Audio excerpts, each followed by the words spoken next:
is August 22nd, 2024, and I hope everybody's having a great day so far today. In today's video, it's going to be an interview with another YouTuber called Addicted to More, and it's probably going to be the next today, tomorrow, and Saturday. It's going to be broken up into 3 segments. I just don't want to overload you guys with a really long video. We did our talk last night. I don't think we got done until it was almost like 8:30 last night or somewhere around there. But anyway, I recorded this last night, and like I said, it's gonna be broken up into 3 different sections and like 30-minute breaks. I do want to go ahead and just give a disclaimer that the gentleman that I'm speaking to in this interview, we do discuss more than just alcohol. We talk about opioids and some other things as well. So I just want to give a disclaimer there. If anybody's triggered by any of that kind of information, you might not want to watch these interviews. And we're not like just going and just talking about it for long periods of time or anything, but we do discuss it, over short little periods throughout the talk. So just want to give that disclaimer that we do discuss more than just alcohol. And I think it was a really good interview. I also wanted to just throw in here really quick that I've been talking back and forth with Slayer Sober. I actually spoke with him yesterday. I actually talked with him again today. We are going to be talking on Saturday, and we're going to be planning on doing another talk between the 2 of us again, probably next week if we can work it out. But we are in the works of doing another talk right now. We just set up talking with each other on Saturday so we can discuss what we want to do, when we're going to do it, and all that stuff. So that's in the works, and Slayer and I will be doing another conversation, and it'll be up very, very soon. We haven't talked yet, but we've just been talking through text. But we will be having a conversation on Saturday to discuss when we're going to record ourselves talking again. So that's going to be coming down the pipeline very soon as well. And I know you guys all like Slayer a lot, so that's going to be a great time between the 2 of us talking. But I think you guys will enjoy the interview that I did last night, and I just want to say thank you to Addicted to More for doing this interview with me. He took his time out of his day right after he got off work to talk with me yesterday. And like I said, it took quite some time, because we had to stop and then start over again, because I was trying to break it up, and it just took a couple hours for us to get it knocked out. So, once again, thank you so much, Addicted to More, for taking the time to do this for everybody here on the channel. And I hope you guys go check his channel out. He's already put up quite a few videos. I think he's got like 55 videos up or something like that already. So go check his channel out. I'll make sure that I put the links to his socials and to his channel and everything in the description box for today's video. But once again, thank you so much for watching. I really do appreciate it. And until tomorrow, I'll see you guys then. Y'all enjoy the interview. Thank you. I'm with you today. Hey, how's it going? Well, thank you so much for being on the channel. I really do appreciate it. Yeah. Would you let everybody know who you are? First of all, you have a YouTube channel. If you wouldn't mind just letting everybody know what your channel is. And the thing I found, you came to the channel and commented one time, and then I went and saw that you had a channel, and then we started talking back and forth, and this is kind of how this all developed, was through conversation through the comments. But would you just tell us who you are and what your channel's all about and all that kind of stuff? Yeah, I'm Mike. My channel's called Addicted to More. It's Addicted to More _ on YouTube, and Addicted to More on all the other socials. It's exactly like you said. I've been watching you since before I had a channel. I've been watching other creators since before I had a channel, and just researching addiction and every form, because I've had it in every form, and always thought about creating a channel but never did. Always talked myself out of it, or just was never consistent enough to do it. And then once I started seeing you and some other guys like Smiles for Miles and Slayer Sober, which I saw him on your channel, and I started commenting, and it's funny because you know, when I grew up, celebrities were like this huge thing. I didn't grow up really in social media too much. So there was no way you could ever talk to somebody you saw on TV. Yeah.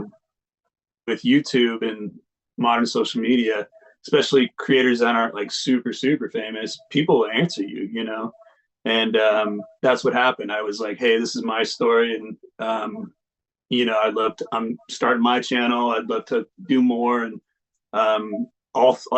everyone I've contacted has gotten back to me and been very cool. And it's, you know, I'm going on other channels here soon too. And Okay. hopefully going to have my channel and pay it forward, you know?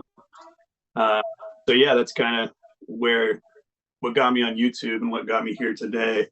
Um, and I started my channel about 2 months ago, so it's, Okay. you know, all happened relatively fast, you know. Okay. Um, and what was the other question? Sorry. I was just saying, I asked you to just tell us, what your YouTube channel was, and how we ended up meeting on here. Uh, But yeah, could about your you story, you could know, you like go ahead? I'm sorry. I was just one thing that really drew me to you was like just how close to death you came, you know, because I've always felt like I've gotten pretty close to death quite a few times, but yours was like really, you know, your channel's called Liver Disease. Yeah. How metal crazy.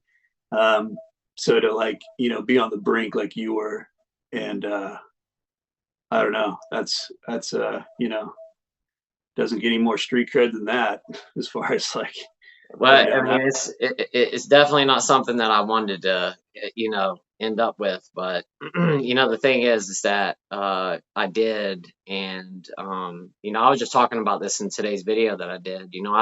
What really influenced me was another YouTuber, same as you. There's a lady named Jennifer Schaefer who's on YouTube, and she has cirrhosis as well.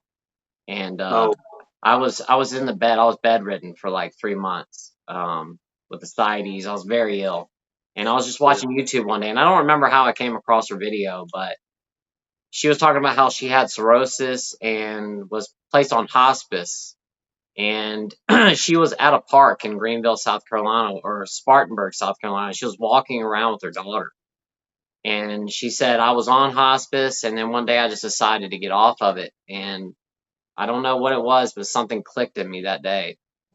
And yeah, I was like, if she can get out of hospice and start walking around, I can do this too.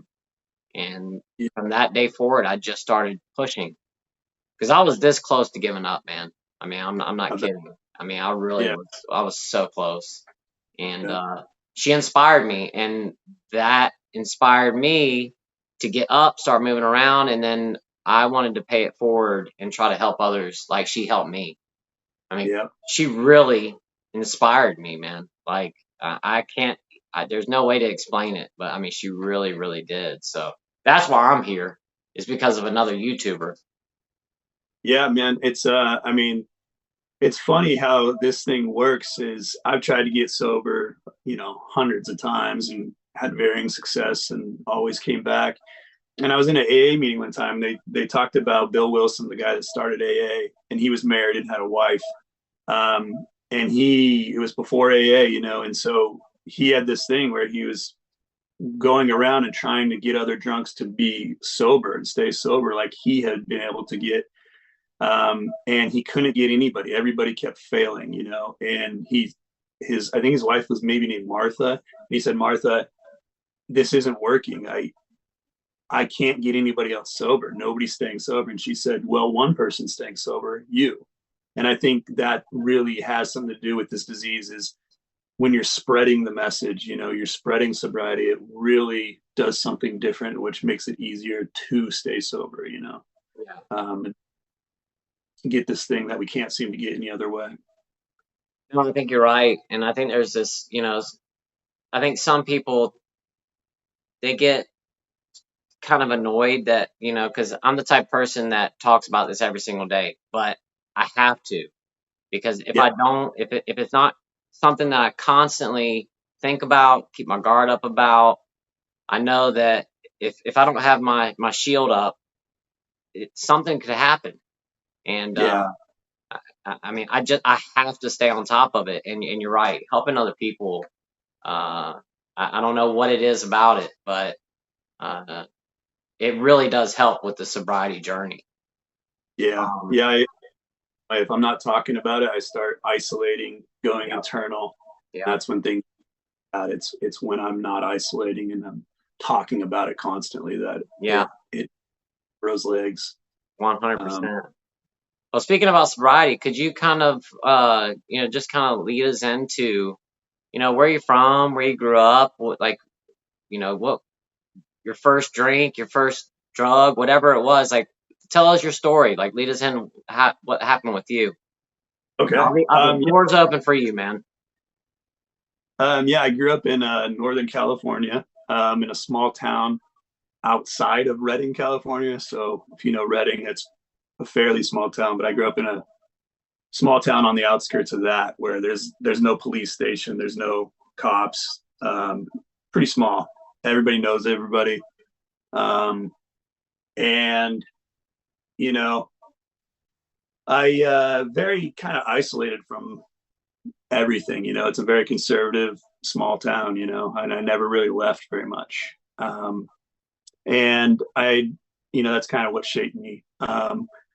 I don't know how to, I feel like I could tell this story, like what led me here.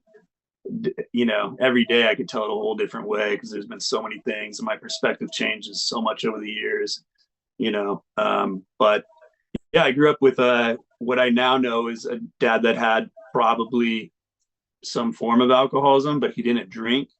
And his dad was an alcoholic. His dad was a abusive alcoholic who would hit him and his mom. And he was a former Marine. And so my dad learned his emotions from an alcoholic.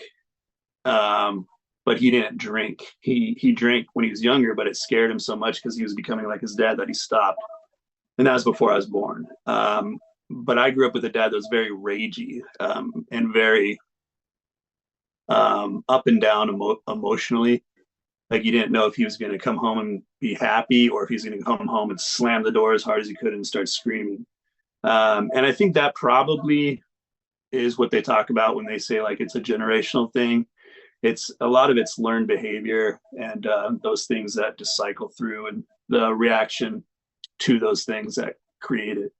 It kind of, it's like the caterpillar eating itself.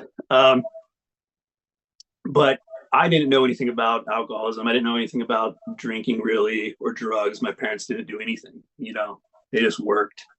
And it wasn't until I have two older sisters. It wasn't until I was a freshman in high school. And I remember my first drink very well. My older sisters were having a party because my parents went out of town a lot because they were small business owners. And they would leave town for like conventions and things a lot. And one time they left, they introduced me to drinking with them and their friends and gave me a screwdriver, like vodka and orange juice. And oh man, that was like the best. I just remember like laughing, uncontrollable laughing. I remember I fell down in the kitchen. I spilt it all over myself and it went everywhere. And I was just laying in a puddle of like, vodka and orange juice laughing.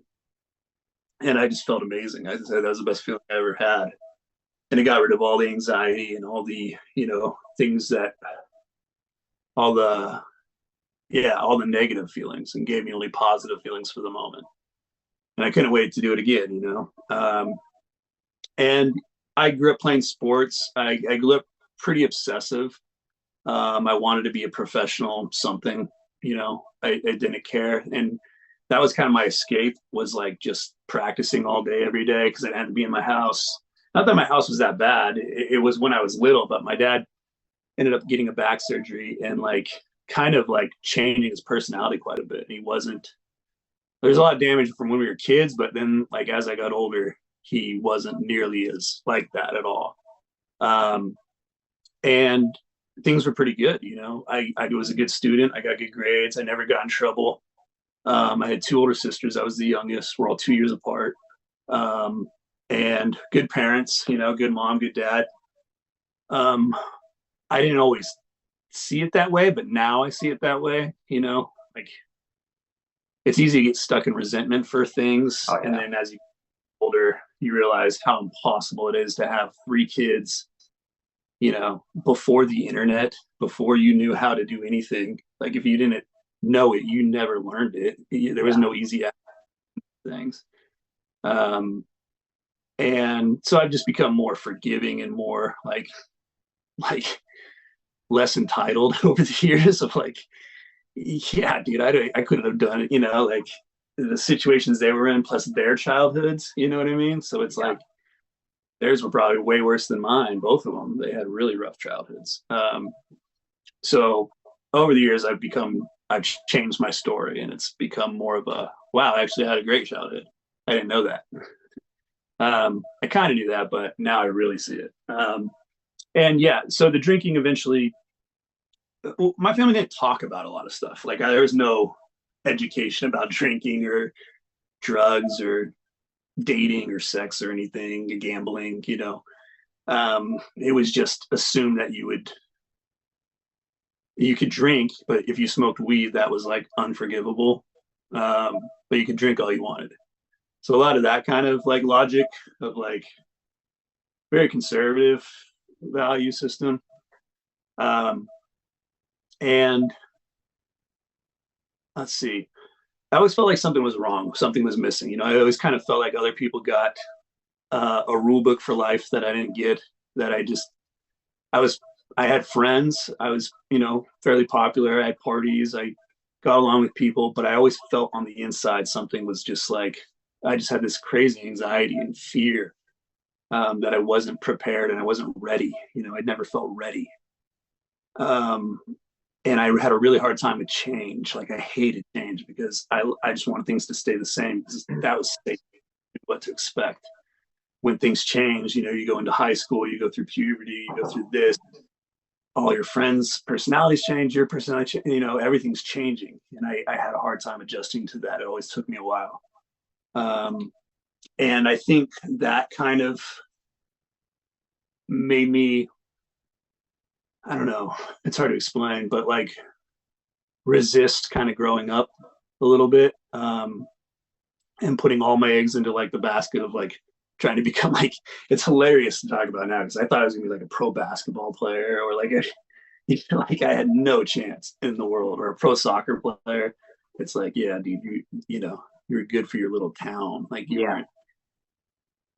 weren't, but you don't know that you're so sheltered from the world kind of. And I remember kind of like once I kind of aged out of sports and I got really into skateboarding but I tore my ACL and had to have knee surgery and things just weren't working out in sports and I was getting older. And I remember I was drinking more and more, especially like junior and senior year of high school. My parents were gone more and more, sometimes leaving for like a month at a time. Oh Um, wow. yeah, like a lot, like multiple times a year. Um, so I was very well known as for like my parents are never home. We had a nice house with a pool. Um, Everybody just came over, and so I had lots of parties, like almost every weekend. It So seemed you like you were like the party house of the town. of my group. There's Okay. multiple party houses, but of my group of friends, my little like area, and we were kind of we weren't bad kids. We were all good kids. You know what I mean? We tried to keep the bad kids out and tried to only be drinking, nothing else. And nobody ever got hurt. Nothing major ever happened. What age do you think that you started actually drinking? Well, the first time I drank was like 14ish. I think probably freshman in high school or whatever that age is. That was my older sisters.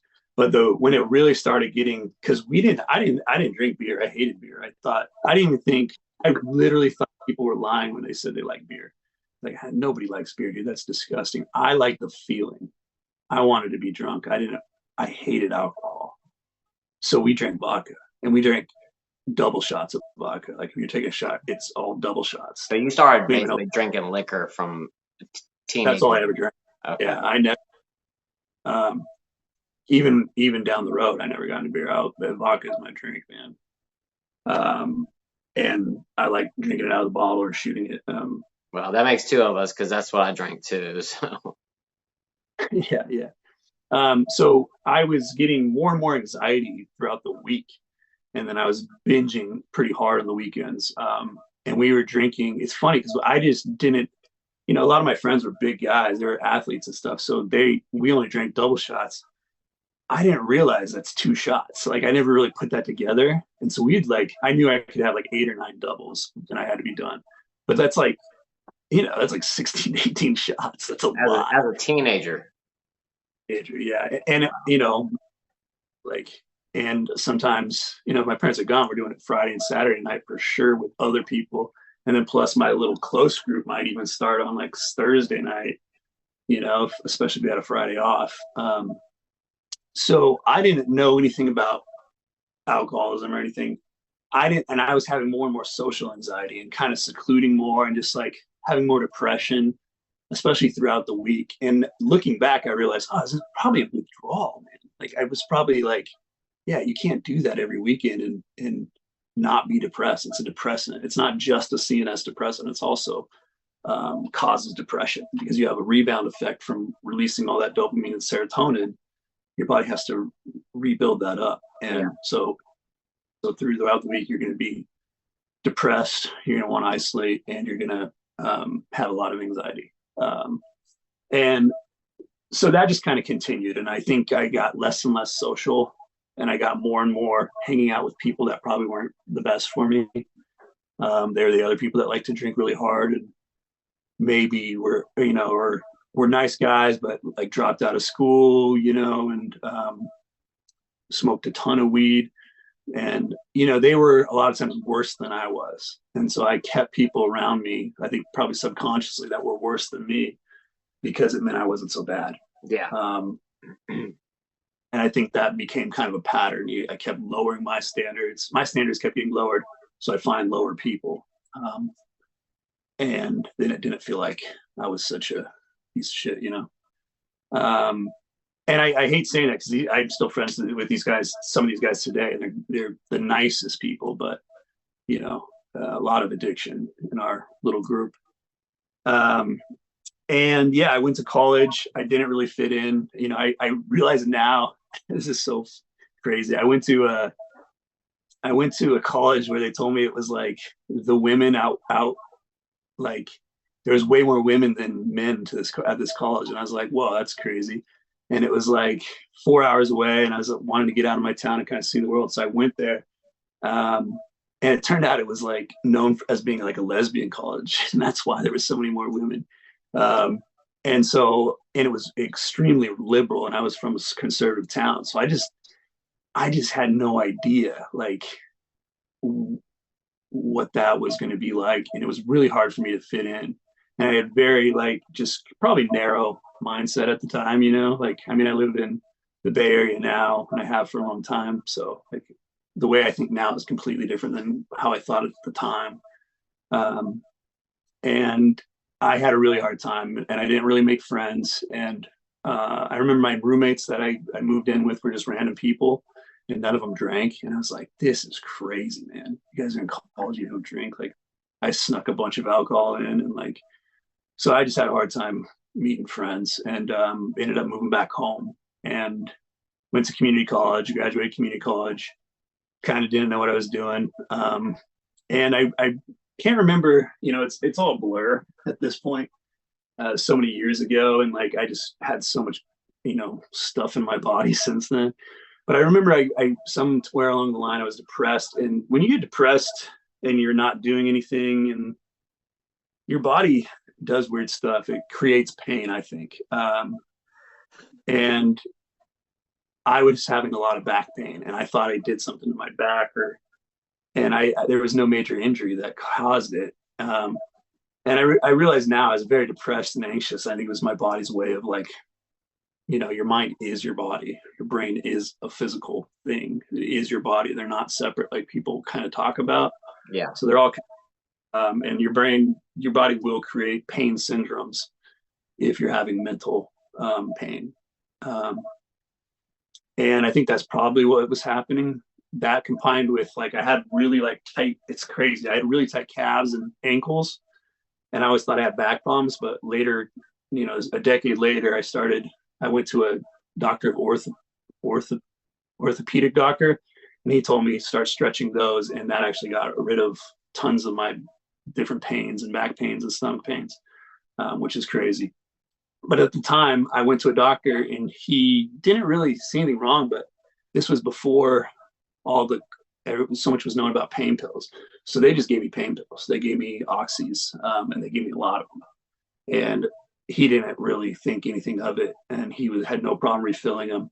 And I just remember, like the first few times I took them, I was just like, all my problems went away, and that started a really bad pill addiction and opiate addiction. How old were you at this point?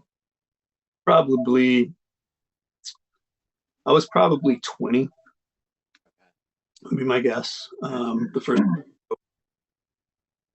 sorry, I just ate. I'm having like keep burping.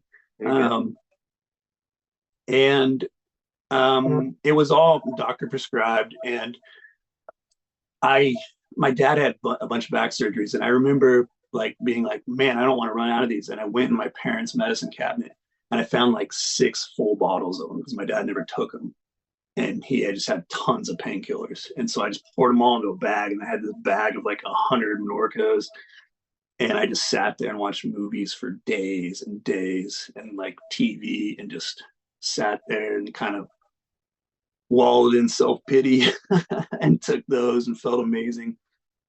And I remember like getting to the end of the bag and realizing I didn't know I couldn't stop. I didn't know I was addicted. And I remember feeling the withdrawal come on and being not knowing what it was, thinking I was going crazy, and yeah, that was kind of the first taste of like what I was getting myself into. And yeah, that kicked off. I mean, I think it's pretty, that kicked off multi years, decades of just back and forth on opiates and benzos and pretty much anything I can get my hands on. Jumping around to different colleges. I went to like 7 different colleges, I think. Racking up student debt like crazy. I still to this day never finished my bachelor's. And yeah, I just kind of I just kind of oscillate between substances and trying to get through some kind of major in school, start a new college. I'd blow it all up, I'd drop out, I'd start over, and I'd do that multiple times. I got 5150'd, I OD'd, I had a seizure in one of my classrooms. And I was also very addicted to gambling. Where I grew up, there's like 7 casinos within like a 45-minute drive or an hour drive. It's all Indian casinos where I'm from. And I grew up that like gambling was okay from a very, very young age. And, I just never had money. I was always spending it. I just always had this anxiety, and I was always kind of balancing this like crazy addictions to everything. And yeah, that just led me to multiple years of 5150, 5250, the seizure in the classroom, just a lot of like hurting family, hurting myself. I remember I got a girlfriend eventually years down the line that I really loved for the first time, and just like blew it up. I couldn't keep her. And yeah, that really like broke my heart, and just sent me on kind of a like my life's over, like it's over, like it's probably gonna end in death or OD or suicide. I don't know that one. My Alexa. And yeah, just really thinking like it's over, man. Like it's gonna, it's just there's been too much damage, and I have to kill myself. Like it's just over. It's just the way it's gonna go for me. And I really genuinely thought that. And luckily my family stepped in, my sisters especially, took me to a 5150 and took me to a hospital, and that helped. And that really helped me never have those thoughts again, because I genuinely thought that. And then when I would get sober, I love life, man. Like, I'm so happy I didn't do anything like that, because, and I was so sure that I had to. So it really taught me that feelings are not reality. Yeah. Feelings are temporary. And things can always get better. The flip side is they can always get worse too. Right. And they,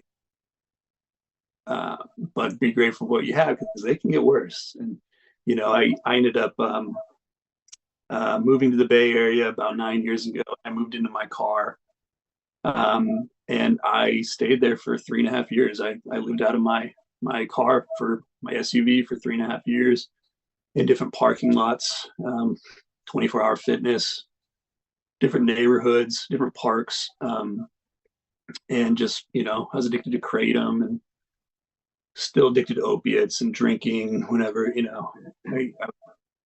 I was always on something. If I didn't have one thing, I'd switch to another thing. And yeah, it just got really dark. It just was looking like I was going to die in my car, probably. They'd probably just find me someday. I remember like forcing myself to stay awake because I thought I took too much, and just being like, don't close your eyes, because you're not going to wake up. Just stay awake for another couple hours till your body processes it, things like that. Yeah. And just a lot of loneliness. I really think addiction's a loneliness disease. I was so embarrassed. I was so ashamed. Yeah. The really kept me from, they kept me lying. They kept me lying to other people about how I was doing. And it kept me lying to myself about how I was doing. And that's the thing. Like, I wouldn't let people help me, like, because I would just be lying and saying, like, I'm good. I like living in my car. I'm saving money, when I wasn't at all. Yeah. And it was like I was just so messed up. I couldn't get a place. I couldn't do anything. And eventually COVID happened, and they shut down 24-hour fitness. So I had nowhere to shower anymore, because I used to have a membership there and shower. And I held a job. Through this whole time. Like, I never not had a job. I always went to work and everything. I was just a functioning addict, and I was working at a hospital, like in the kitchen, all through COVID and everything. And COVID kind of probably saved my life, because they shut down 24-hour fitness. And so I couldn't have a place to shower. So I couldn't shower for work. So I had to get a place. So I rented a room. I finally gave in and rented a room. Right. I'm sorry to cut you off, but we're at a half hour, and I think this is like the perfect time to transition and go ahead and stop this, and we can lead in after this one, after the next video. But when you said COVID, I'm like, and you said that was saved your life, I'm thinking, okay, this is a perfect chance for us to stop, and then we'll follow up on the next video. So I'm gonna go ahead and stop the video now.